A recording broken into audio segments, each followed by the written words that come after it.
Hello there. I keep getting asked lately about testing for the FCC in Canada with products with hardware variations or different component values or different component configurations. For the USA and Canada, the process or procedure for authorizing a product involves testing. You have to test a product and then that leads to the authorization. If you have a hardware change or a different component, that has to be tested also. There isn't anything in the FCC rules or the Canadian standards to allow a manufacturer to look at their product range and say, well, they're all very similar, I'll test one of them and I'll assume that the other 3 or 4 pass. Not only is there nothing in the rules to allow that, but there are actually clear statements in the FCC rules and the Canadian standards to show that that is not allowed.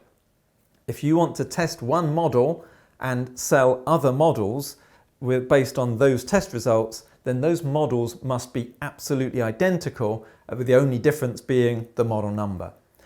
If you have any kind of hardware variation, it requires a test.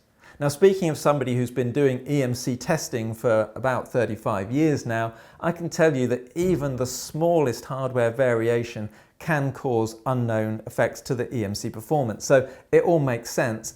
But regardless of whether it makes sense or not, and regardless of the engineering justification, the legal situation is very clear. Now, a lot of you might be saying, well, I've been doing this for years. For years, I've been having 3 or 4 models that are all a bit similar. I've tested one, I've said that the others are familiar or similar products, and I've sent these to a TCB and I've had them certified. I'm known for using strange analogies to explain my point, and so here's my one for today.